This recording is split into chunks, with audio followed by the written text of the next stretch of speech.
Réunis aujourd'hui pour un webinaire autour de l'EIC avec donc le PCN Pathfinder Transition et désormais Advanced Innovation Challenge, un nouvel appel dont on aura l'occasion de discuter. Donc Gregorio et avec une autre personne de son équipe, Laurent, qui est présent dans le public. Moi, Gorka Gorazureta, donc côté PCN, EIC Accélérateur, EIC Step Scale Up. On fait ce webinaire aujourd'hui pour vous présenter les nouveautés sur Horizon Europe, sur Horizon Europe, sur l'EIC. L'idée, c'est pas de rentrer dans un niveau de détail ultra avancé sur comment candidater sur l'EIC Pathfinder, l'EIC Transition, l'EIC Accélérateur, etc. C'est de vous permettre un petit peu de naviguer dans ces différents dispositifs, de vous dire, OK, est-ce que je suis éligible et pertinent? Quels sont les paramètres importants à considérer, la typologie d'entité, le niveau de TRL, le besoin financier, etc., avant de se lancer. D'autant plus que certains des guichets, en particulier le IC Accélérateur et le IC Step Scale Up, ont des nombres limités de candidatures. Donc, il vaut mieux les mobiliser au moment où les feux sont au vert. Donc, je laisse la parole à Gregorio qui va vous faire une approche en entonnoir Horizon Europe EIC et ensuite le déroulé des deux dispositifs historiques couverts par son PCN et le nouveau dispositif EIC Advanced Innovation Challenges. Ok, merci beaucoup Gorka, et donc bienvenue tout le monde. Et donc effectivement, je suppose que en ce moment, vous connaissez déjà ce qui est le programme Horizon Europe, qui est le programme cadre de la recherche et de l'innovation de l'Union européenne, et en particulier donc sa structure. Donc il y a un premier pilier qui est pour la science d'excellence, un pilier 2, l'on appelle, qui est pour la recherche coopérative autour des gros problèmes qui affectent au monde entier, pas uniquement l'Europe, et aussi pour soutenir la compétitivité industrielle de l'Europe. Et nous sommes, nous sommes au pilier 3 qui s'occupe d'une façon spéciale sur l'innovation, où il y a 3 gros programmes ou instruments qui sont l'EIC, le Conseil européen pour l'innovation, les écosystèmes européens d'innovation, et l'EIT, l'Institut européen d'innovation, innovation et de technologie. Et donc il y a un quatrième pilier qu'on peut l'appeler horizontal, qui s'occupe d'un côté d'élargir la participation d'autres pays, de renforcer l'espace européen de la recherche, c'est-à-dire renforcer la participation d'autres pays dans l'Union européenne qui ont eu un peu moins de succès historiquement dans la participation sur les programmes cadres de recherche et d'innovation. Et donc, vous voyez ici un peu, donc, si on se concentre déjà en mode entonnoir, comme disait tout à l'heure Gorka. Et donc, le pilier 3 est à 10 millions d'euros pour toute la période 2021-2027. Et donc, il s'agit d'un soutien en continu, disons continu, des innovations de rupture. C'est-à-dire, il faut qu'elles aient un risque élevé et aussi un bénéfice potentiel très haut. Et on parle toujours des innovations des entreprises, projets de type deep tech, c'est-à-dire d'une technologie qui a besoin d'être dans un contact permanent et direct avec la recherche pour rester toujours à la pointe, en pointe. Voilà. Et donc, en particulier, donc, le Conseil européen de l'innovation, ce qu'on a dit. Et donc, vous voyez ici quels ont été les instruments que nous avions jusqu'à l'année dernière, 2025. Cet appui, ce soutien continu tout au long des niveaux des disponibilités de la technologie, ce qu'on appelle TRL en anglais. Donc, qui part pour le TRL plus bas dans l'instrument Pathfinder, dans ces 2 variétés open, c'est-à-dire un appel blanc agnostique, ce sont des thématiques prédéfinies, ou challenges. Et après, pour les projets qui sont arrivés au TRL 4, c'est-à-dire qui ont déjà, on pourrait dire, la technologie est démontrée au laboratoire, qui dispose peut-être d'un prototype déjà, on a l'instrument de transition qui, pour porter à maturation cette cette technologie ou ces résultats de recherche jusqu'au TRL 6, c'est-à-dire avec une technologie démontrée pas uniquement au laboratoire, mais dans un environnement plus réel. Et ensuite, l'accélérateur qui finance, bon, donc, dont on parlera plus tard, mon collègue Gorka, et aussi qui a ces deux versions, disons, de Open et aussi un challenger spécifique prédéfini. Et ensuite, il y a aussi l'initiative Step Scale Up qui ne s'adresse pas à des TRL spécifiques. Et la nouveauté pour cette année 2026, c'est les Advanced Innovation Challenges, dont je parlerai tout à l'heure. Et donc, vous voyez ici, bon, cet écran qui est un peu la comparaison entre eux, je vais la sauter un peu. Il y a aussi, on peut mentionner aussi l'existence de l'instrument EIC préaccélérateur qui n'est pas proprement dans l'EIC, mais ça appartient plutôt au pilier horizontal, donc dans le programme d'élargissement et pour inclure des pays qui viennent de ces pays que l'on appelle widening, et qui en particulier, vous voyez que pour la France, ce ne sont pas des pays widening, mais des régions widening, c'est-à-dire d'élargissement, et qui sont les régions ultra, dans l'argot européen, on les appelle ultra-périphériques. Donc, c'est-à-dire les territoires d'outre-mer. C'est la Guadeloupe, la Guyane, Réunion, Martinique, Mayotte et Saint-Martin. Et voilà, mais celui-ci, je dis que, comme je disais, n'appartient pas proprement à l'EIC.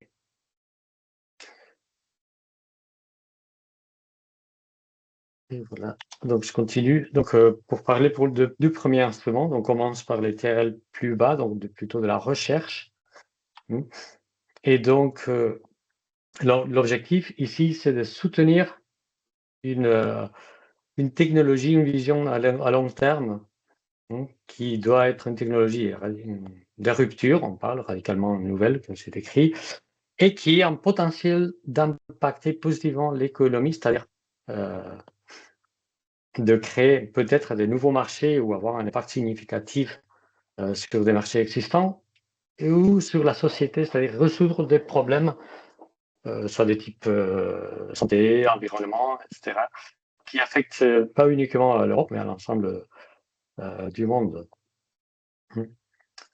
Et donc, à ce stade-là, on parle, donc, quels sont les critères dont il faut tenir compte, et les filtres qui vont permettre de passer ou pas l'évaluation.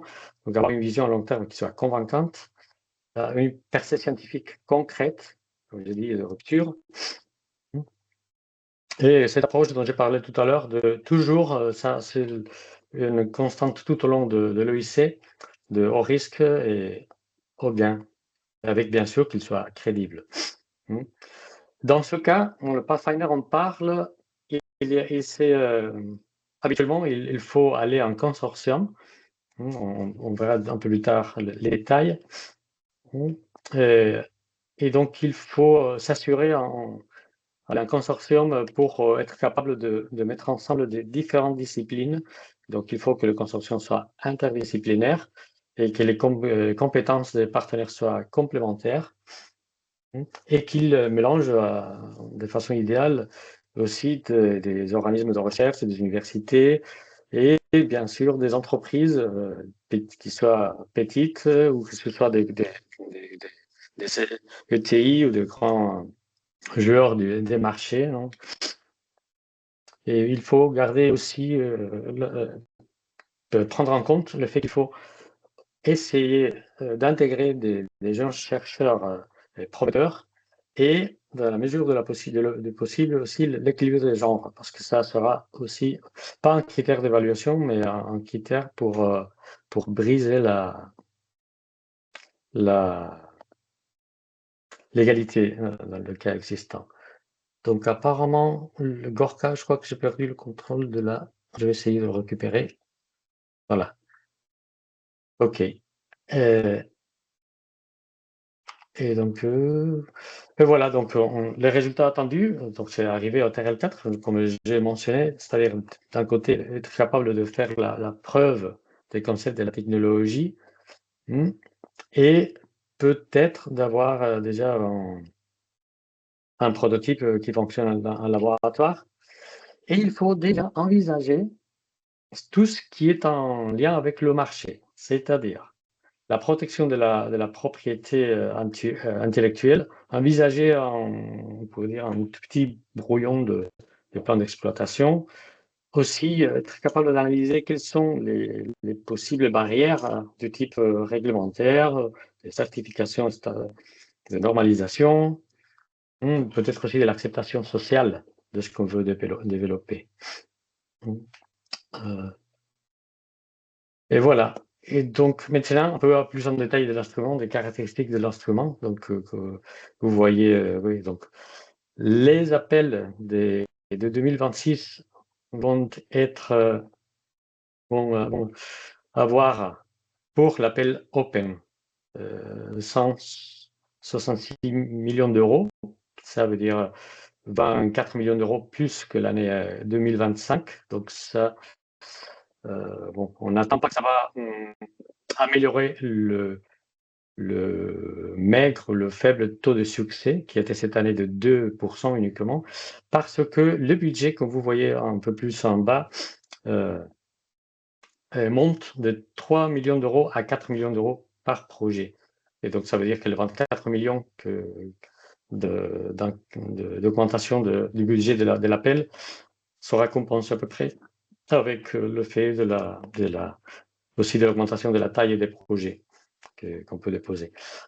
On parle toujours dans tous les instruments dont je vais parler, on parle toujours d'un 100% de financement, parce que ce sont des actions que l'on appelle aussi avec l'argot communautaire de Research and Innovation Actions, donc des actions de recherche et d'innovation. Le TRL, je l'ai déjà mentionné. Et pour l'appel Open, c'est obligatoire d'aller en consortium.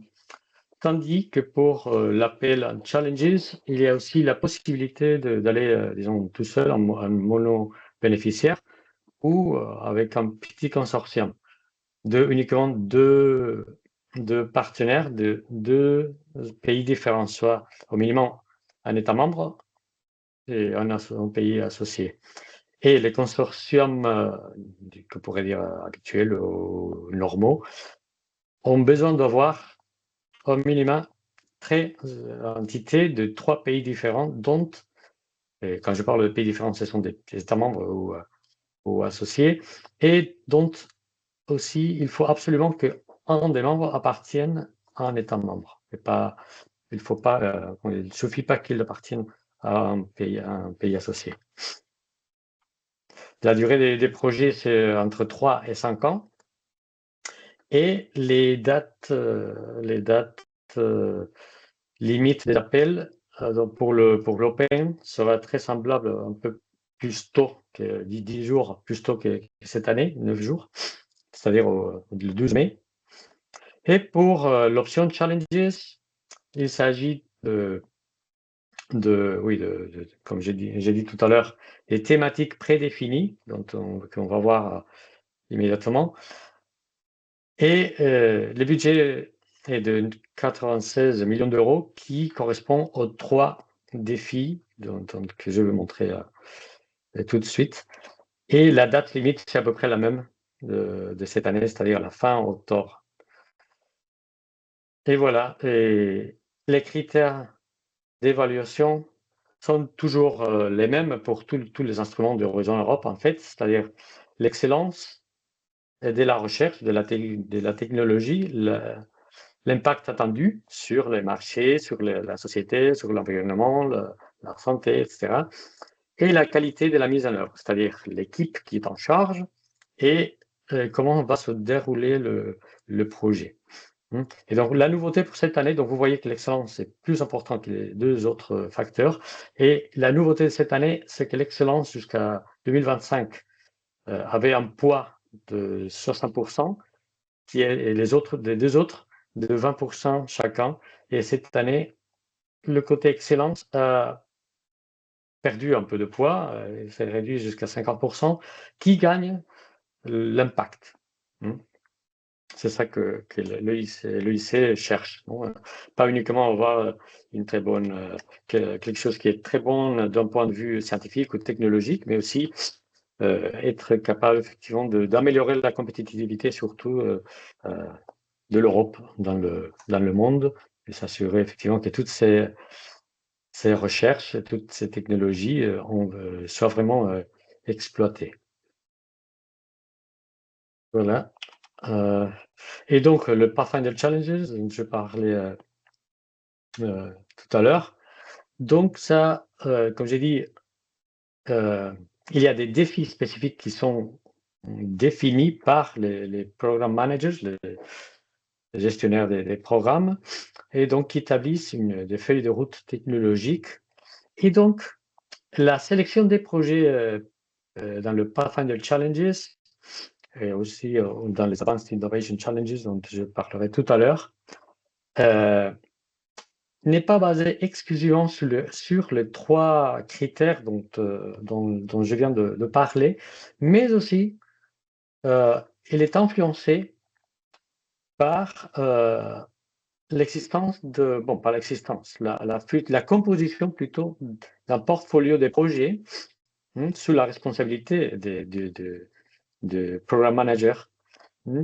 Et donc, il peut, disons que tous les projets qui ont surmonté le seuil, pardon, parce que je n'ai pas mentionné effectivement qu'il y a des seuils pour chaque gros critère d'excellence, impact et mise en œuvre. Vous voyez que le seuil le plus haut, c'est celui d'excellence qui est de 4 sur 5, tandis que les autres sont 3,5 pour l'impact et 3 pour la mise en œuvre du projet. Et donc, tous les projets qui ont dépassé le seuil minimum sont analysés du point de vue de leur complémentarité et de leur contribution potentielle à ce portfolio de projets.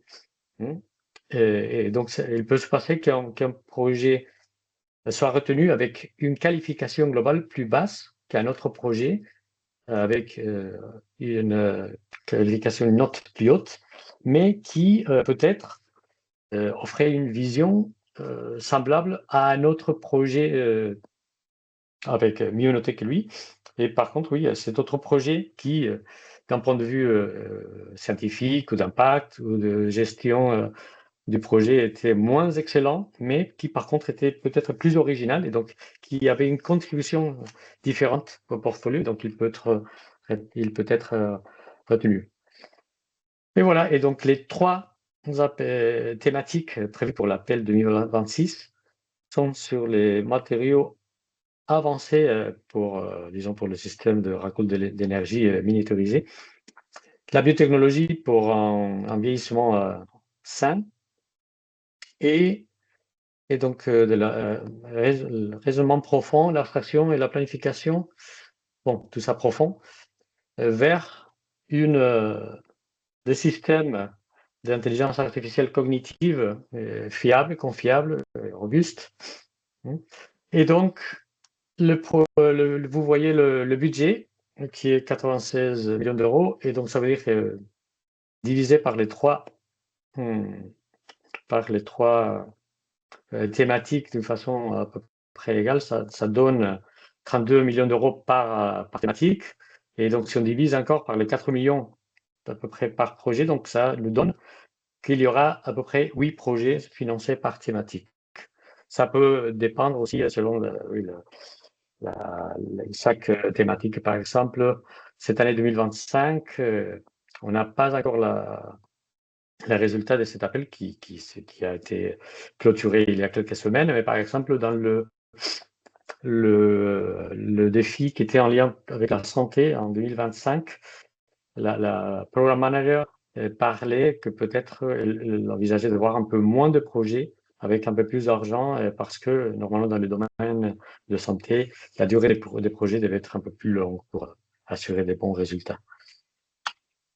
Voilà, les critères d'évaluation sont les mêmes, sauf ce que j'ai mentionner de l'influence, après de la contribution potentielle au portfolio que le programme manager va vouloir créer et gérer.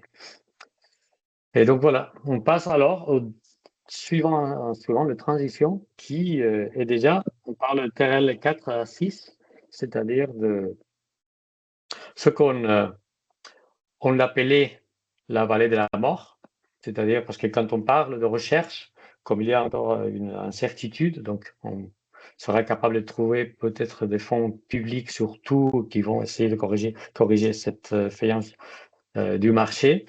Et après, à mesure qu'on avance au niveau de TRL, on a déjà des résultats un peu plus tangibles, plus réels. Et donc, on a un peu moins de mal à obtenir peut-être du financement privé. Et par contre, dans cet terrain un peu perdu, il y avait oui, c'était plus difficile de trouver du financement. Et donc, c'est ce problème qui essaie d'adresser la Commission européenne d'une façon qui était nouvelle pour Horizon Europe. Donc, ça a commencé il y a un peu avant, encore un Horizon 2020 comme pilote, en 2019 à peu près. Et bon, petit à petit, donc ça se consolide. Et ça fait que cet instrument ait quelques caractéristiques un peu différentes qu'on verra aussi à continuation. Et donc, maintenant, l'instrument s'appelle transition, et c'est pas par hasard, je me dis. Et on parle en fait, en plus d'une double transition, c'est-à-dire d'un côté, la transition technologique, donc de la recherche vers déjà une technologie prouvée, mais aussi d'une transition qu'on pourrait appeler économique. C'est-à-dire, il faut déjà commencer à penser pas uniquement aux résultats de la recherche, on peut dire sortir du laboratoire pour commencer à penser déjà d'une façon plus sérieuse qu'un Pathfinder, de tout ce qui est le plan d'entreprise, le plan d'affaires, quel va être le modèle économique, un peu quels sont les marchés envisagés, etc.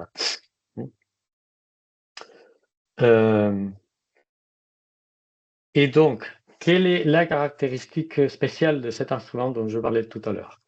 C'est que pas tous les projets peuvent être déposés. Il faut se baser sur des résultats issus de certains programmes européens qui existaient déjà, qui étaient, bon, vous le voyez en bas, normalement, oui, bien sûr, le Pathfinder, EUC Pathfinder, et ces programmes précédents qui viennent d'Horizon 2020, dont les résultats sont vivants. Aussi quelques projets du pilier 2. Quelques, pas beaucoup, projets procédant de l'European Defence Fund, du Fonds européen de la défense. Aussi des conseils européens de la recherche, les projets de proof of concept, les preuves de concept. Et pour 2026, la nouveauté, c'est aussi les programmes des infrastructures de recherche, aussi du pilier 1 de Horizon Europe. Et attendez, parce que bon, je veux parler, parce que c'est pas écrit. Ah oui, oui. Et donc, à part de ces programmes, il est important aussi, il y a une autre contrainte qui est la temporalité, disons, des résultats. Il faut qu'il ne soit pas ni trop jeune, c'est-à-dire, on pourrait dire presque inexistant. Attendez. Ah non, il y a. Ok, donc j'avais un souci dans les. Non, mais ça va, excusez-moi. Et donc, je disais qu'il ne fallait pas qu'il ne soit pas très, très jeune ou inexistant plutôt. Et donc, c'est pour ça qu'ils peuvent être issus des projets qui sont encore en fonctionnement, en marche. Mais ce projet, il a dû commencer il y a au moins 18 mois. Et attention, parce que ça, c'est aussi une nouveauté par rapport à l'année dernière, qu'il n'était que 12 mois exigés. Donc maintenant, il faut donc oui, que les projets soient commencés au moins 18 mois avant pour s'assurer qu'il y ait déjà des résultats vraiment euh, tangibles, réels, pas uniquement ce qu'on envisage au début du projet. Et comme les ERC POC, c'est le Proof of Concept, ne dure que 18 mois, il y a l'exception des 6 mois dans ce cas-là. Et ils ne peuvent pas être trop vieux, et ça veut dire qu'ils doivent avoir moins de 24 mois après la date de fin du projet. Et aussi attention dans ce cas, parce que jusqu'à cette année 2025, cette période était limitée c'était plus large, c'était plus long, c'était de 30 mois. Donc attention, ça a changé. Et bien sûr, ces deux références de temps sont faites à la date de clôture de l'appel qui est à peu près la même de cette année et qu'on voit dans la diapo suivante que vous voyez là-bas. Ça va être le 16 septembre 2026. Et donc, même si j'ai parlé que les résultats apportés à maturation doivent être issus des projets déjà financés par Horizon Europe ou Horizon 20 quelques-uns, il faut tenir compte qu'il ne faut pas que le porteur de projet ait participé à ce projet-là. Il est possible aussi de participer, mais il faut bien sûr identifier les phases qui sont décrites ici, identifier des projets qui soient intéressants pour nous dans le sens qu'ils aient des résultats semblables, complémentaires aux nôtres. Et après, contacter les propriétaires de la technologie, le coordinateur du projet, et essayer d'arriver à un accord, soit qu'ils puissent participer à un autre projet, soit qu'ils nous cèdent les droits. OK. Et bon, les détails de l'instrument. Donc pour cette année, le budget est légèrement plus grand que l'année dernière, donc ça monte 2 millions d'euros, de 98 à 100 millions d'euros. Comme dans le cas de Pathfinder Challenges, on peut aller, disons, tout seul, ou en consortium de 3 ou 3 partenaires dans les mêmes conditions que je dit tout à l'heure. Et là, il faut dire que dans le cas de la France, à peu près la moitié des projets déposés sont déposés effectivement par des startups et donc qui sont en monobénéficiaire. Donc, c'est pas bizarre de trouver ça. Et donc, le montant des projets c'est plus petit que pour Pathfinder. Il y a, c'est d'ailleurs 2,5 millions d'euros. La durée, c'est à peu près oui, entre 1 an et 3 ans. C'est typique aussi qu'il puisse être à peu près de 2 ans et demi après, mais bon. Le taux de financement, toujours 100%. Et la date de clôture de l'appel, je l'ai déjà mentionné. Les critères d'évaluation, pareil, même si, évidemment, dans ce cas, on est dans une étape plus avancée de TRL et donc vers le marché. Et donc, le côté de l'impact aura plus d'importance. Vous voyez que le seuil, c'est déjà de 4 sur 5 au lieu de 3,5 comme on a vu tout à l'heure. Et aussi, vous voyez que dans ce cas, il n'y a pas de poids de chaque critère, mais ils ont le même poids tous les 3. Et donc, tout ce qui est le côté entreprise, business, aura plus d'importance que ce que nous avons vu sur le Pathfinder. Et bon, la nouveauté, alors le nouvel instrument pour 2026, ce sont les Advanced Innovation Challenges. Et donc, ils correspondent à peu près au même niveau TRL quelques transitions avec quelques différences, mais il ne s'agit pas d'une nouvelle version de Transition Challenges comme qui existait jusqu'à, bon, je ne me rappelle plus exactement, c'est 2022, 2023, et l'année dernière, 2024, il n'y a plus eu de challenges dans la version challenges de transition, et non plus en 2025, parce qu'il y aura quelques différences très très importantes qu'on va voir maintenant. Donc il s'agit d'une action pilote pour sûrement être mise en œuvre d'une façon pleine en FP10, c'est-à-dire à partir de 2028.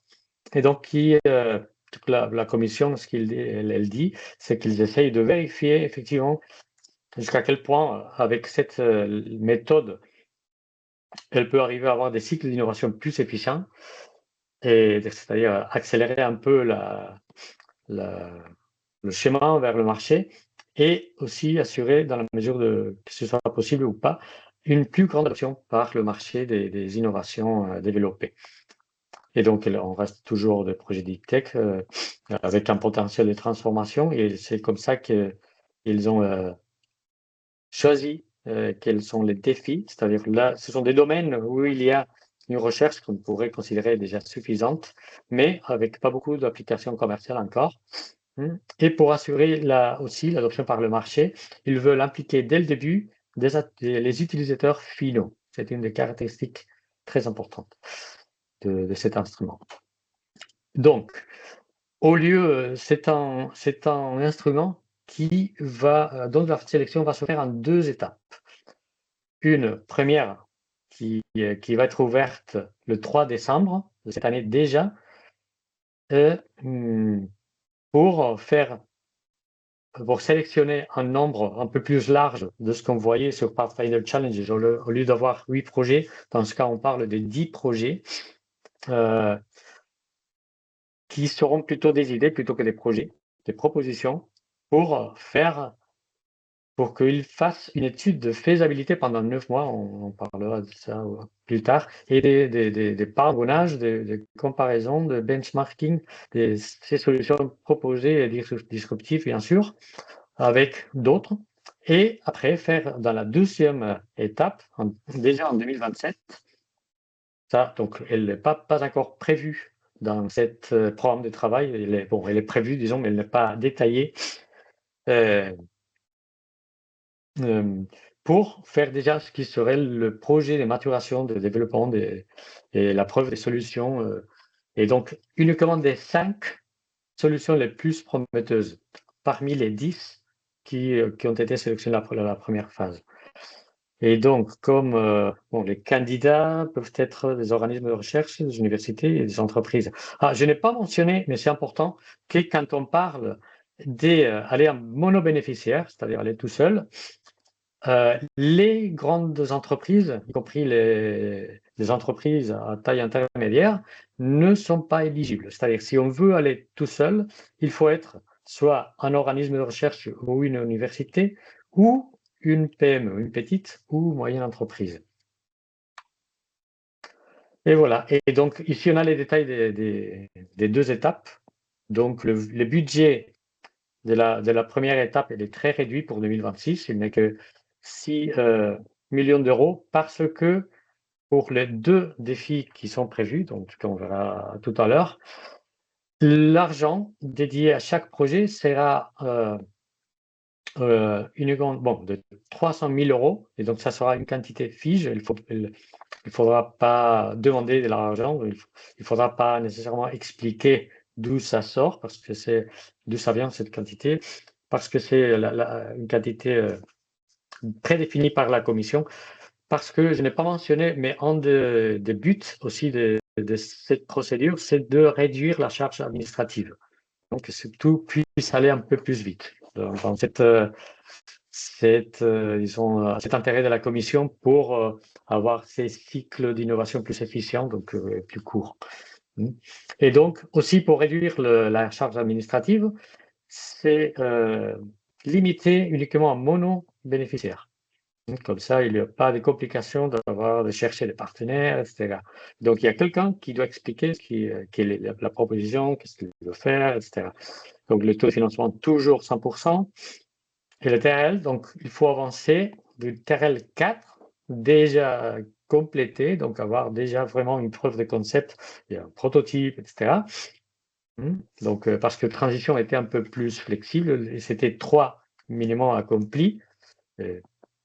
Ici, il faut vraiment être déjà au niveau 4.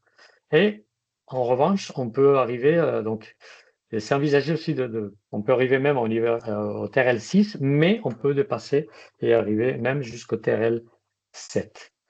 Et donc, comme j'ai mentionné tout à l'heure, donc la première phase, c'est 9 mois. Et donc, la date de clôture de cette première phase sera le 26 février. Et comme je mentionnais, la date d'ouverture sera le 3 décembre. On a appris hier lors de la présentation qu'on a eue. Et donc, la deuxième phase, pour l'année prochaine, ils envisagent, donc c'est pour ça qu'il y a ce petit symbole à confirmer, septembre. Il est envisagé d'avoir 25 millions d'euros pour financer ces 5 projets dans chaque défi. Ça fait à 2,5 millions d'euros chacun. Ici, donc on peut déjà élargir à des consortiums qui doivent être tout petits, c'est-à-dire le maximum. Je n'ai pas mentionné en parlant de transition qu'il y a un maximum de 5 partenaires par consortium. Mais ici, le maximum, c'est 3. Ils ne veulent pas avoir, ils veulent avoir des petits consortiums encore pour que la gestion du projet, d'un point de vue administratif, soit plus légère. Et,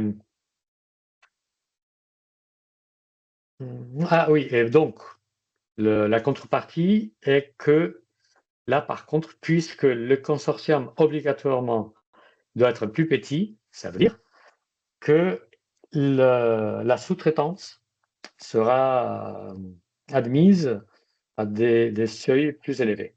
On parlait jusqu'à présent de ne pas dépasser peut-être 20% du total du projet, normalement, mais bon, ici, ça sera permis parce que, à plus, oui, une chose que, c'est une opinion personnelle celle-ci, mais pour moi, je ne trouvais pas un peu de contradictoire de vouloir impliquer les utilisateurs finaux dès le début et après ne pas permettre qu'il y ait des consortiums tout petits.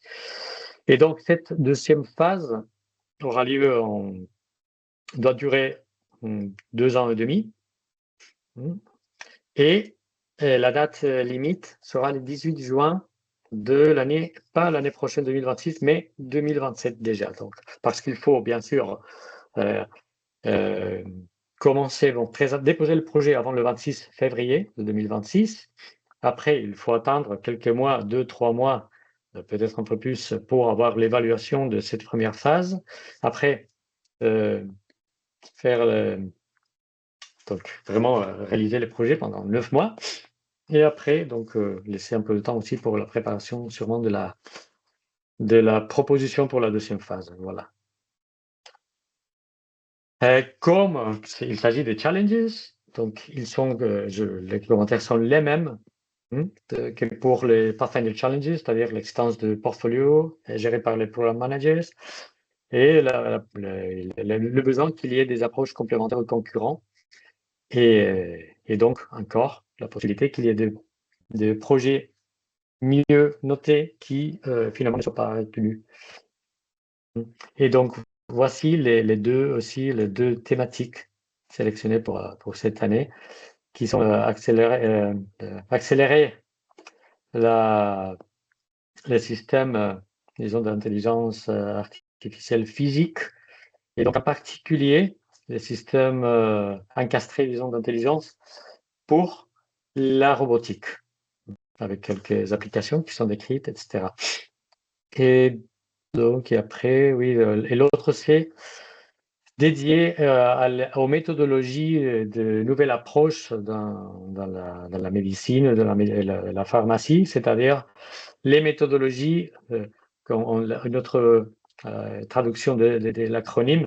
Il l'appelle aussi les non-animal methodologies. Donc, l'objectif, c'est de réduire l'expérimentation dans les animaux.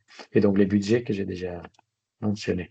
Et donc, tout vite, donc, de ces instruments, c'est nous, on a 2 points de contact nationaux pour tout ce qui est le IC Pathfinder, pour le lycée, pardon. Et donc, le premier est chargé effectivement des instruments dont je viens de parler, Pathfinder, Transition et les nouveaux défis avancés d'innovation.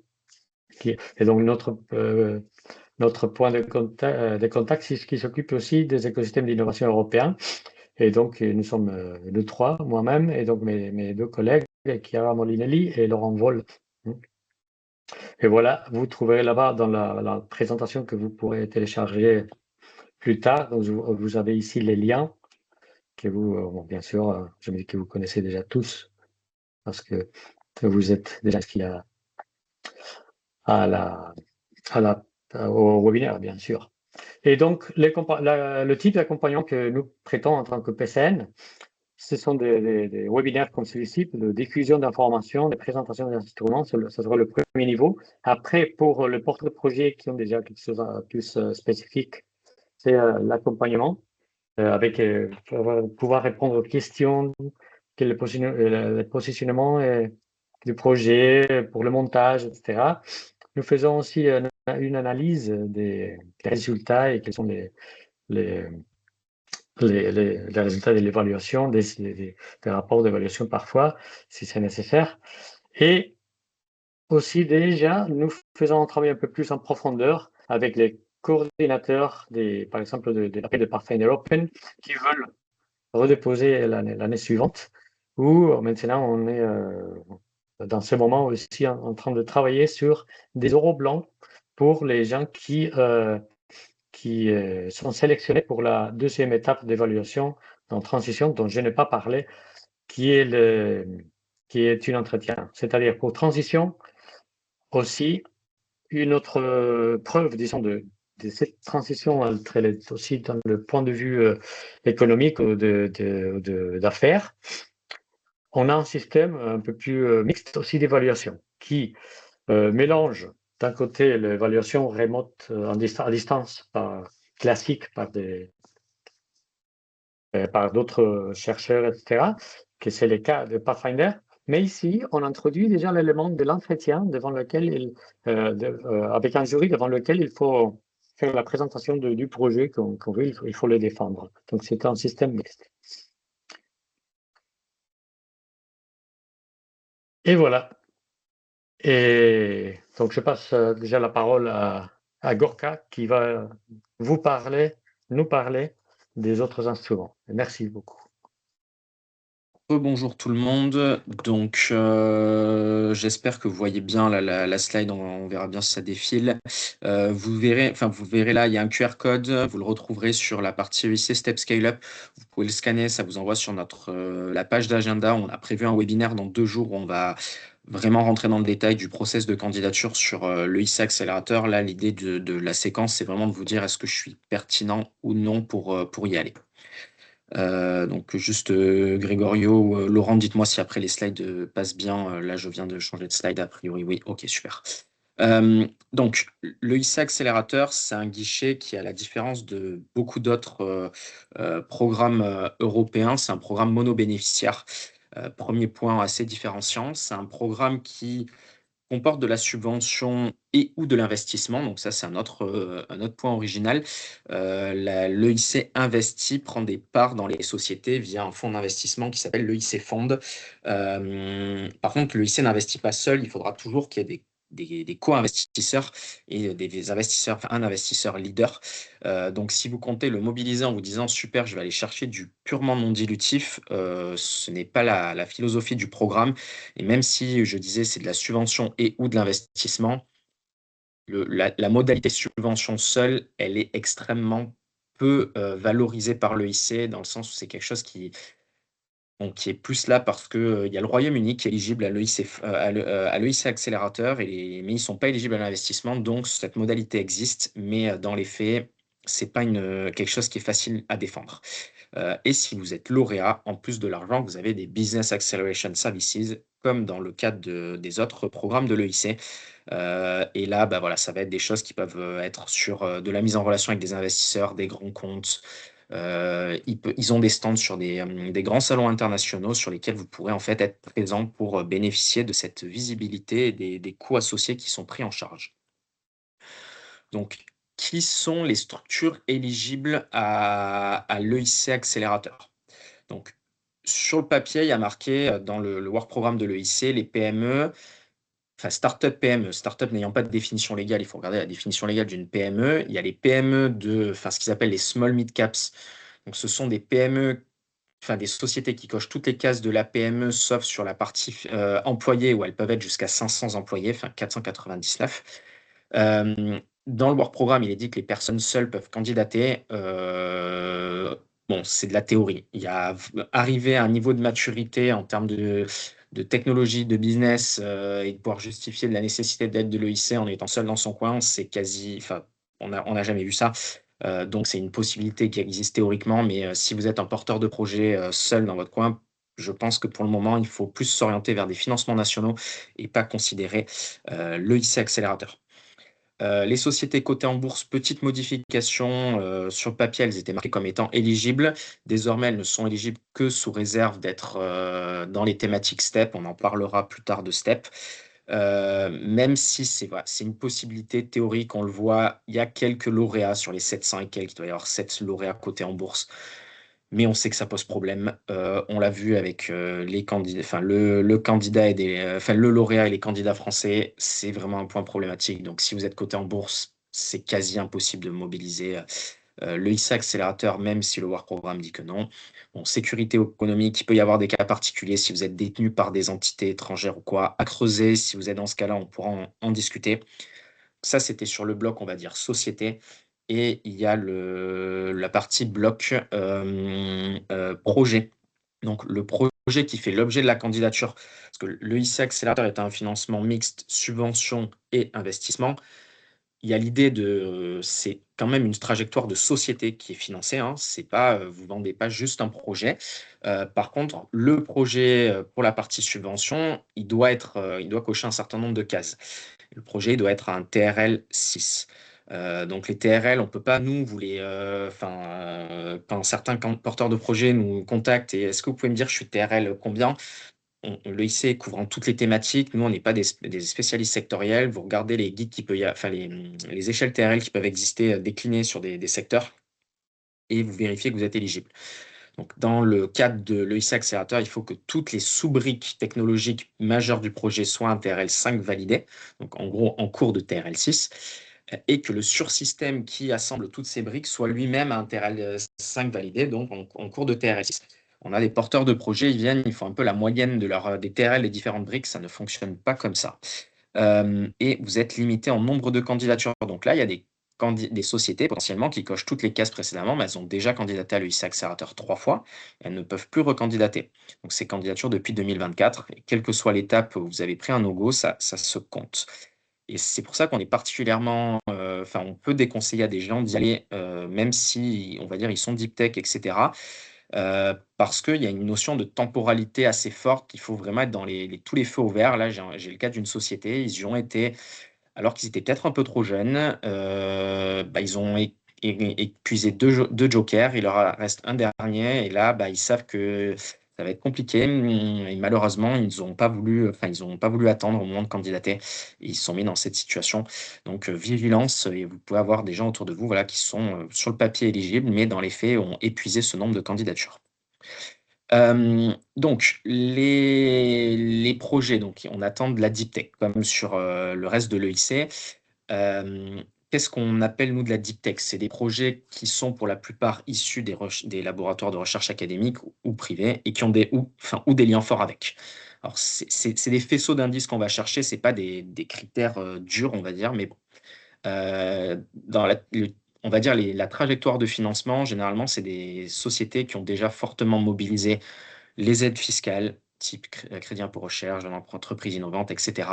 Des appels à projets nationaux, voire certaines qui sont issues de RC ou des précédents guichets de l'EIC. Il n'y a pas d'obligation à être précédemment lauréat de l'EIC pour pouvoir aller sur l'EIC Accélérateur, mais on peut revoir des sociétés qui font, on va dire, la trajectoire complète. Donc le projet aussi, qu'est-ce qu'on va appeler, enfin un projet d'e-tech, c'est des projets où il y a des risques assez importants, que ça passe ou ça casse. On n'est pas sur de l'amélioration de quelque chose déjà existant. Sinon, en fait, l'EIC a vraiment vocation à financer des choses où les investisseurs classiques sont réticents à y aller. Il faut que ce soit un projet qui a vocation, enfin le bloc que vous allez présenter, en tout cas sur la partie subvention, il est vocation en lui-même à générer plusieurs dizaines de millions de chiffres d'affaires. Si vous êtes sur des choses inférieures, ce sera certainement pas le bon guichet à aller mobiliser. Bon, il y a le côté temporalité, voilà, le bon moment pour y aller, tant sur votre société que sur le paysage concurrentiel, etc. Et l'EIC, c'est pas un guichet, enfin l'EIC Accélérateur, c'est pas un guichet de sauvetage de sociétés qui vont pas très bien, c'est un guichet d'accélération de la croissance d'une société. Et ben voilà, après les besoins financiers, vous allez voir après sur une slide plus loin, on est sur des besoins de plusieurs millions, quand le ticket moyen demandé par les lauréats français, c'est 8 millions d'euros, sachant qu'il va falloir demander le même montant d'investissement auprès d'investisseurs privés. Donc, c'est des sociétés qui ont des besoins financiers qui sont supérieurs en moyenne à 15 millions, 15-16 millions d'euros sur les années à venir. Donc, c'est pour vous donner une idée du type de projet qu'on voit. Si vous êtes sur un besoin de 1-2 millions, des centaines de milliers d'euros, vraiment oubliez le IC Accélérateur, en tout cas à l'instant T.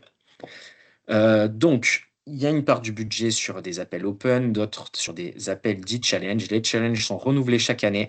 On ne va pas rentrer dans le détail dessus, on n'est pas des experts technologiques. On vous invite à aller voir le webinaire que l'EIC a fait sur ces challenges. Vous aurez tous les éléments d'information. Ils vont vous expliquer un petit peu quels sont les attendus derrière chacun. Il y a une session de questions-réponses. Le process de candidature de l'EIC Accélérateur, process en 3 étapes pour faire simple. Il faut valider l'étape 1 pour accéder à l'étape 2 qui vous permettra d'accéder à l'étape 3. Quelques petites nouveautés, c'est ce que vous voyez en coloré en vert. Donc, il y a des évolutions dans les dossiers de candidature. Bonne nouvelle, il y a 6 relèves désormais sur l'étape 2, comparé à 2 l'an dernier. Après, ces 6 relèves, en fait, sont batchées par 2 pour donner lieu à 3 séquences d'euros. Donc, c'est un peu il faut faire un vrai travail de rétro-planning quand on se lance sur l'EIC Accélérateur pour pas louper les échéances sur tout le process de candidature. Mais ça, on y reviendra justement lors du webinaire de jeudi. Et il y a une petite évolution aussi dans le process d'évaluation avec un système de notes qui est intégré. C'était plus le cas avec le IC Accélérateur qui était sur un principe de go no go. Là, ils ont mis des notes dans l'étape 2 et il y a un expert technique désormais qui va auditer les projets.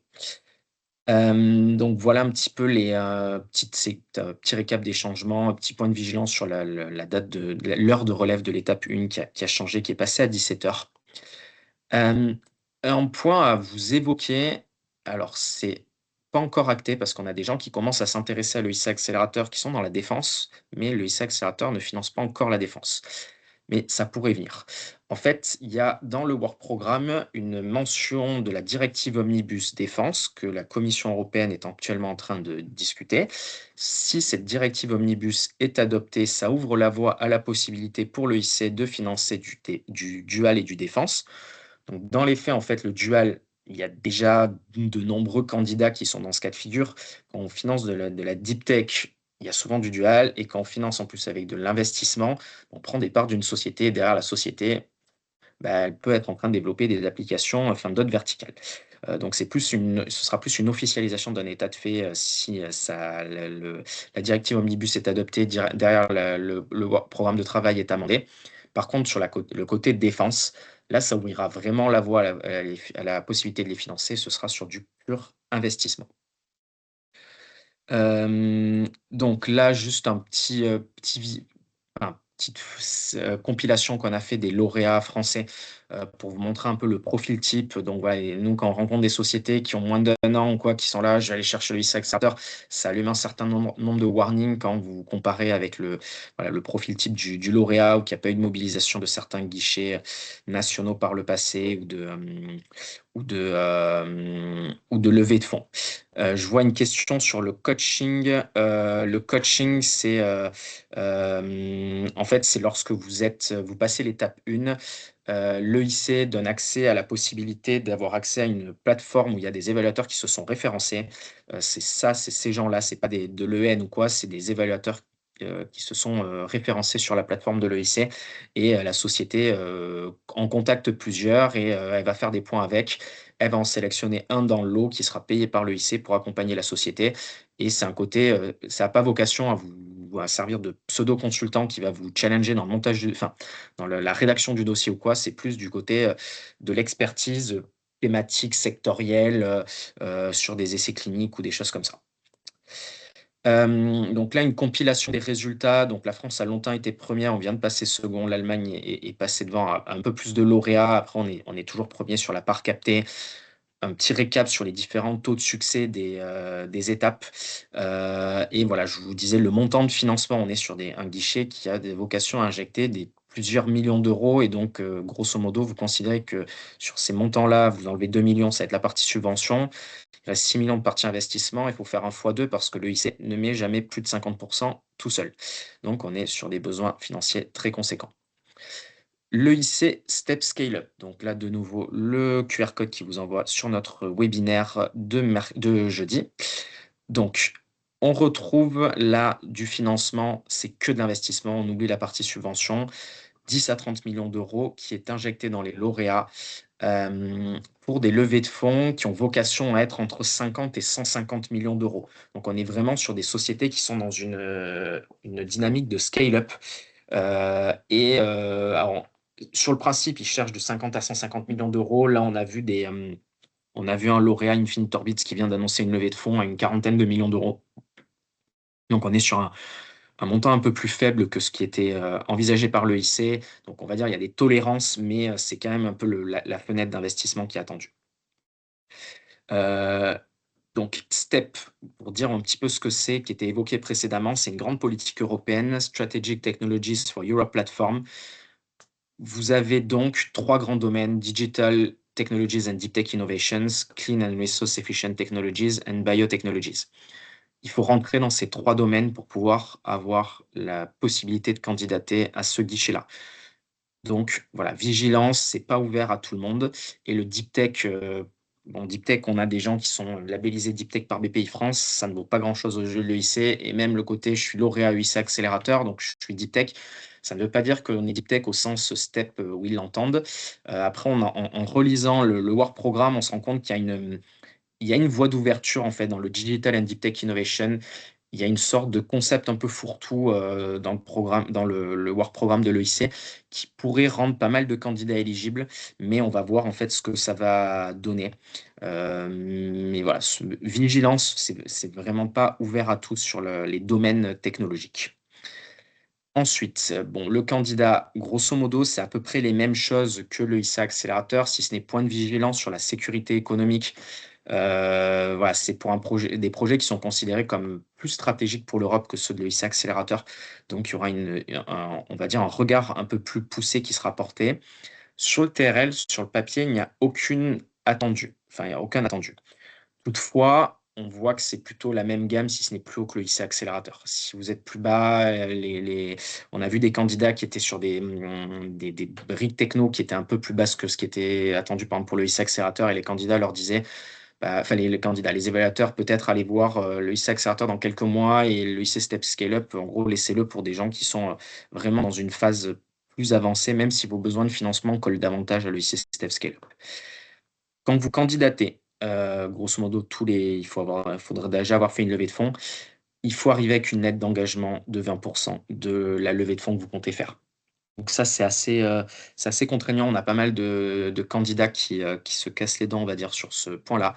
Mais si vous n'avez pas cette lettre de 20% de la levée de fonds, bah, vous n'êtes pas éligible. Donc, point de vigilance. Et nouveauté, il va y avoir un nombre limite de candidatures qui est introduit enfin, qu'il a été introduit en 2026, pour le Work Programme 2026. Donc, pour l'instant, les gens qui ont candidaté en 2025, bah, c'est pas considéré, donc ils pourront recandidater 3 fois. Mais désormais, toute candidature sera décomptée. Donc, voilà, ça va limiter le nombre de personnes enfin, de recandidatures. Donc ça, voilà, c'est un petit récap des attendus, pour la pertinence, on va dire. Ensuite, processus de candidature, bah, c'est un processus en 2 temps. Vous déposez un dossier. Donc désormais, c'est plus un système de relève flottant, il y a 4 relèves prévues dans l'année. Ça, tant mieux pour nos candidats, c'était un peu compliqué avec ce système de relève flottant. Par contre, il y a toujours une logique en quelque sorte de premier arrivé, premier servi, dans le sens où ils vont consommer jusqu'à 70 du budget d'ici, juin 2026. Donc les 2 premières relèves vont peut-être consommer à elles seules 70 du budget, il en restera 30 pour les 2 dernières relèves. Donc il y a un côté prime au 1er arrivé. Le dossier est légèrement remanié, il précise que désormais les 20 doivent venir d'un seul candidat. Ce n'était pas le cas par le passé, enfin, c'était pas marqué, mais c'était le cas en fait, par le passé. Et dans le process d'évaluation, il rajoute la vérification que la société reste bien dans les thématiques STEP. Jusque-là, ce n'était pas regardé et ils font une technologic due diligence. En fait, il y a eu le cas d'un candidat qui faisait des glaces, qui est arrivé aux oraux. Ils avaient bien la lettre de 20 et cetera, mais vu que la mention STEP et le côté technologie n'étaient pas regardés, bah, le lycée était obligé de valider leur candidature et de les envoyer jusqu'aux oraux.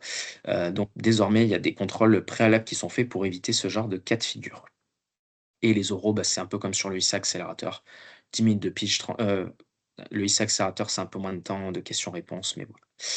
Ouais, petit, récap des changements. Le changement peut-être aussi notable sur les interviews, c'est qu'il peut y avoir des changements de montant d'investissement, ce qui n'était pas le cas par le passé.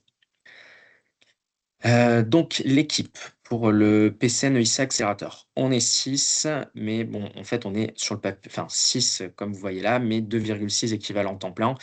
Carole, Jérôme et Emilio sont à 40 ministère, enfin PCN, et Christian et Gilles sont à 20 donc ça fait 2,6 équivalents temps plein. On vous conseille de nous suivre sur LinkedIn. On a certes une liste relais, mais on l'utilise assez peu parce que le constat, c'était qu'il y a énormément d'académiques qui se sont inscrits lors du lancement d'Horizon Europe sur les listes relais, alors que le lycée accélérateur, bah, c'est plutôt pour des entreprises. Et donc, on favorise plutôt une communication sur LinkedIn afin de toucher notre cœur de cible. Sur l'accompagnement qu'on peut vous proposer. Donc, vous pouvez nous contacter pour un peu faire un diagnostic de est-ce qu'on est éligible et pertinent.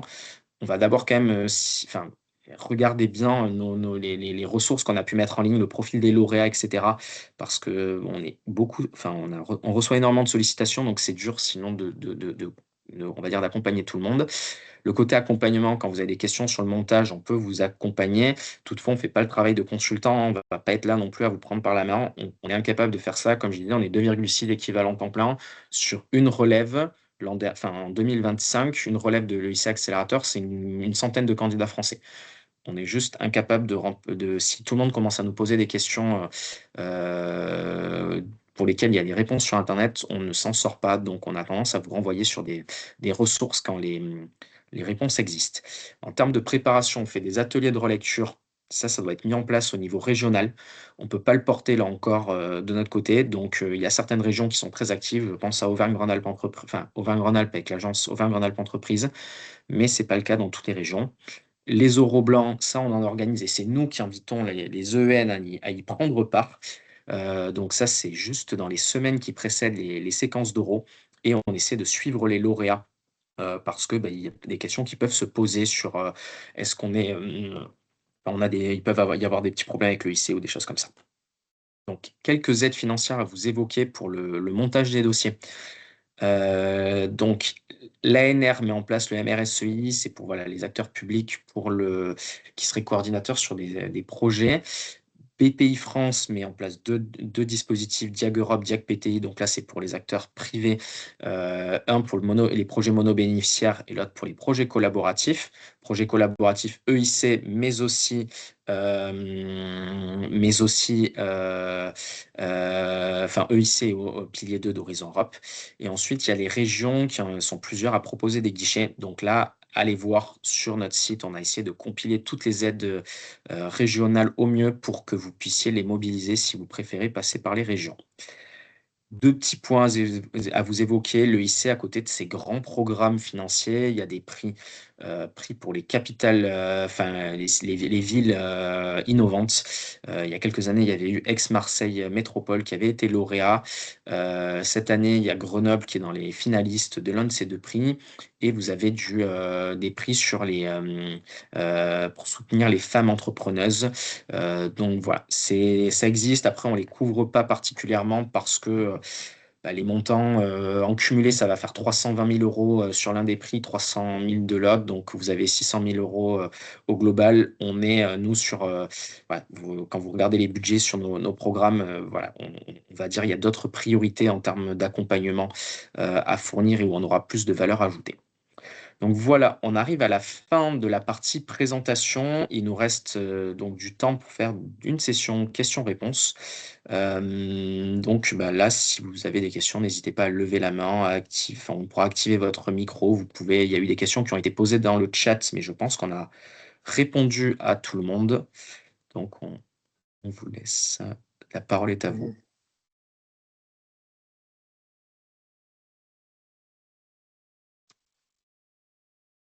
Aucune question, tout a été clair. Il y a eu une question de Gorka sur la conversation qui est spécifique sur, tu vois, sur l'accélérateur.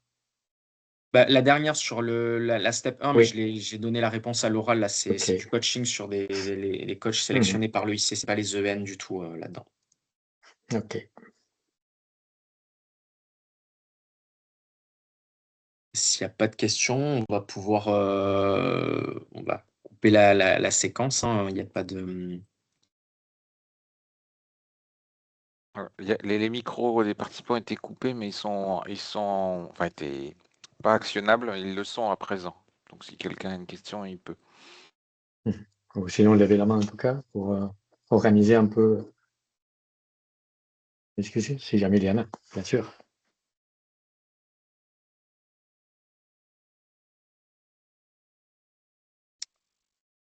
Bon, pas de questions, on va s'arrêter là alors, hein. Il semblerait qu'on ait pu répondre aux attentes principales qu'il pouvait y avoir dans le public.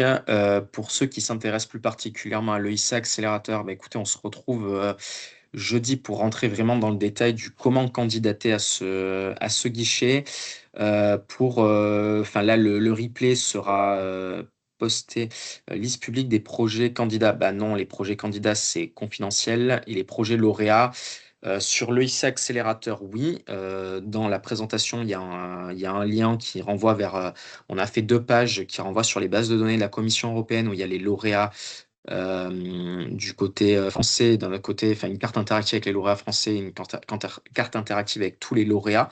Et pour l'EIC Pathfinder Transition, ça va être, il faut aller se balader sur le dashboard de la Commission européenne ou après sur le Cordis aussi, la plateforme avec tous les lauréats. Je ne sais pas si vous avez d'autres ressources, Non, Laurent et Grégory.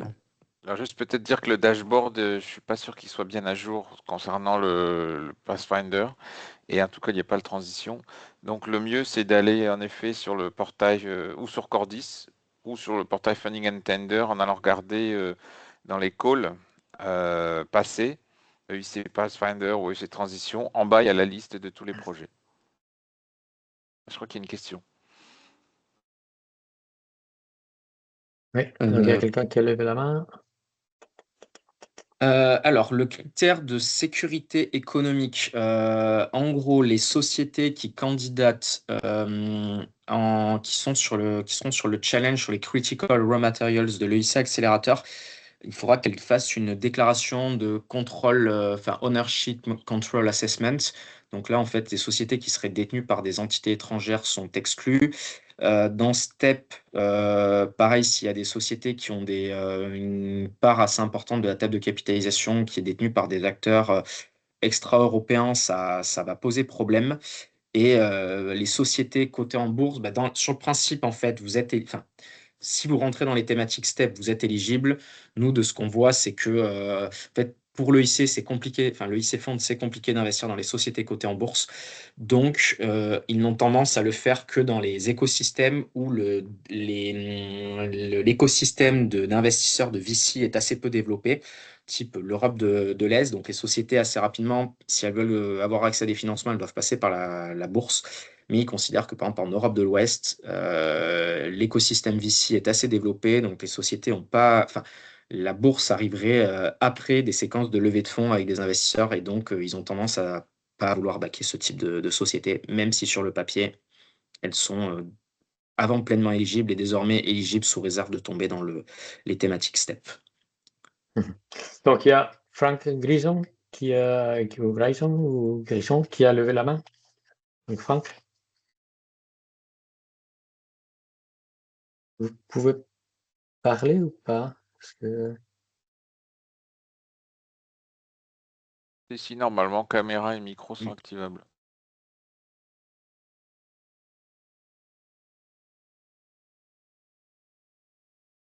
Donc, Frank, si jamais vous avez un souci. Ah, c'est bon. Est-ce que vous m'entendez? Maintenant, Oui, oui. on vous entend. Très bien. J'ai une première question. La session de jeudi, elle concerne uniquement l'EIT accélérateur ou est-ce qu'elle concerne aussi EIT transition? EIC accélérateur et EIC Step Scale-up uniquement, pas l'EIC OK. transition. Et quand est-ce qu'on aura les programmes pour EIC transition? Bon, les programmes, tout ce qui est les programmes, il est déjà publié dans le programme de travail de l'EIC, Ensemble pour Donc, il faut aller sur le 2026. site. Oui. Donc, nous l'avons effectivement. Il est chargé sur. Bon, vous tapez programme, World Program. Il y a OK. ici 2026 et vous le trouvez très vite. Et voilà, là, vous avez tous les détails. Les seules choses qui ne sont pas dans le programme de travail, dans notre cas, ce sont pour le Pathfinder Challenges, ce que l'on appelle the Challenges Guide. The Challenge Guide, plutôt. C'est-à-dire qui ont une description plus précise de chaque défi qui sont publiés à peu près au moment de l'ouverture de l'appel. Et donc, pour cette année, d'après ce qu'on nous ont dit, qu'ils envisageaient à peu près au mois de février ou de mars.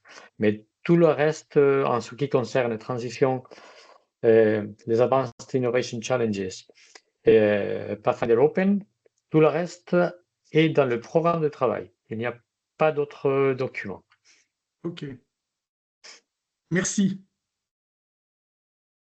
On organisera un webinaire sur le IC Transition en cours de printemps, parce que le cut-off, il est qu'en septembre. Donc la première chose à faire, de toute façon, ça sera de vérifier, si vous êtes intéressé, si vous avez des résultats antérieurs éligibles. Voilà. Oui, pardon, Laurent, tu disais. Non, c'est tout. Ok, d'accord. Non, j'allais dire que, comme a évoqué Laurent, en principe, pour les différents appels, sauf les AIC, les Advanced Innovation Challenges, dont l'appel va démarrer. Et déjà, en principe, on fera, donc sauf pour celle-là qui c'est vraiment un instrument tout nouveau et dont nous n'avons pas trop d'expérience, et dont il vient d'avoir une présentation qui a été faite hier par l'EISMEA directement, et qui sera, disons, dont il y aura, qui a été enregistré et qui sera disponible s'il ne l'est pas encore. Et nous envisageons de faire des journées, des présentations plus spécifiques des appels, normalement 3-4 mois avant la date de clôture de chaque appel. C'est-à-dire, quand on parle, oui, de Pathfinder Open, donc ça sera, oui, au début de l'année, probablement. transition, mois d'avril-mai, et Pathfinder Challenges, normalement, oui, mai-juin, probablement.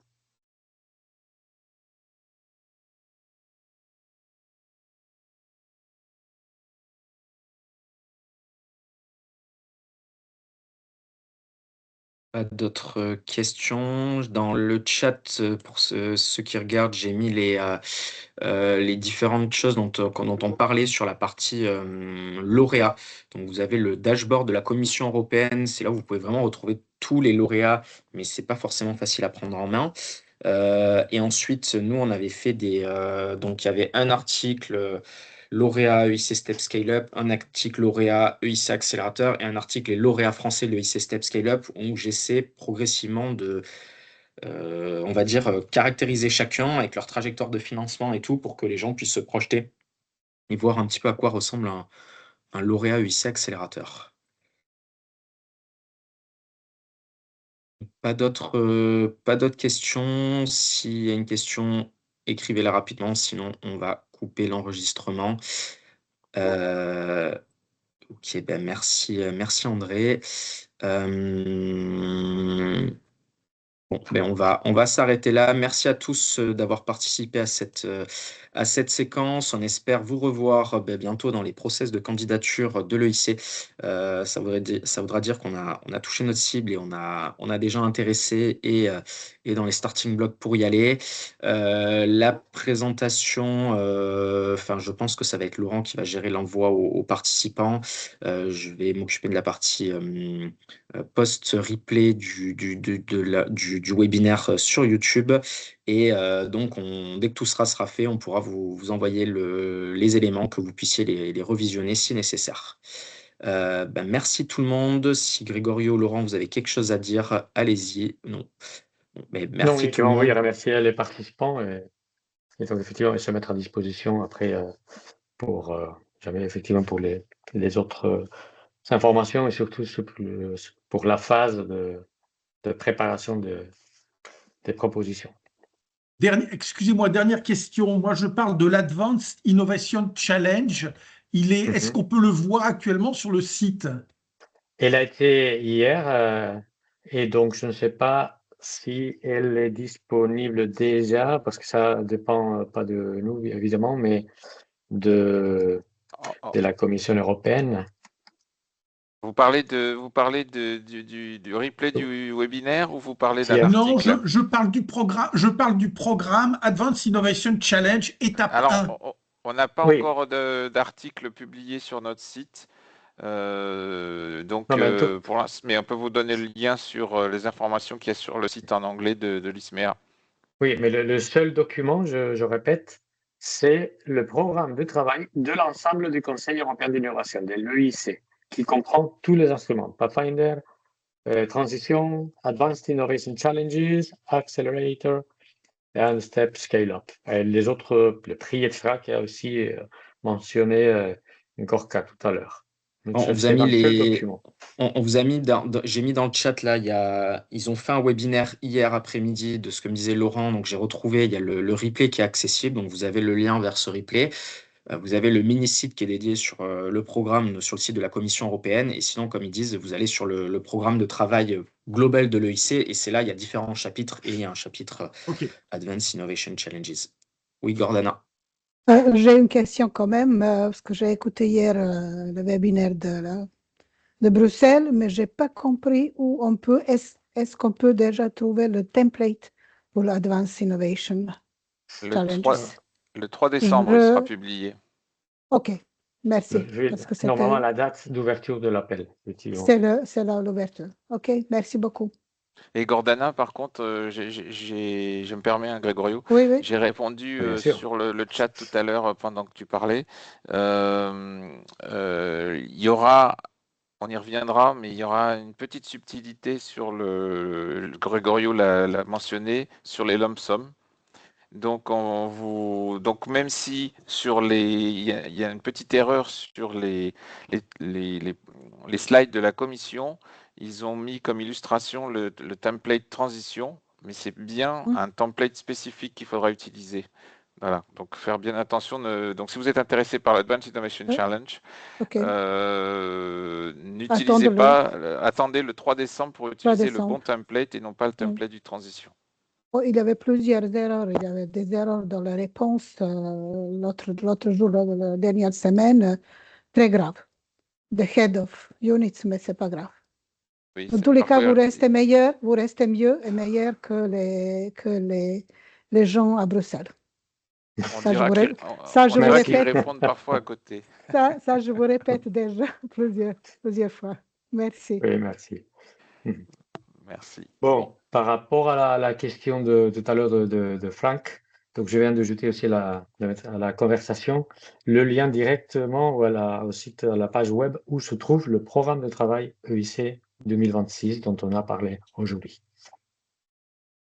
Bon, je pense que là, on est arrivé au bout des questions, à moins qu'il y ait de nouveau une question de toute dernière minute, mais sinon, on va pouvoir vraiment conclure ce webinaire pour cette fois.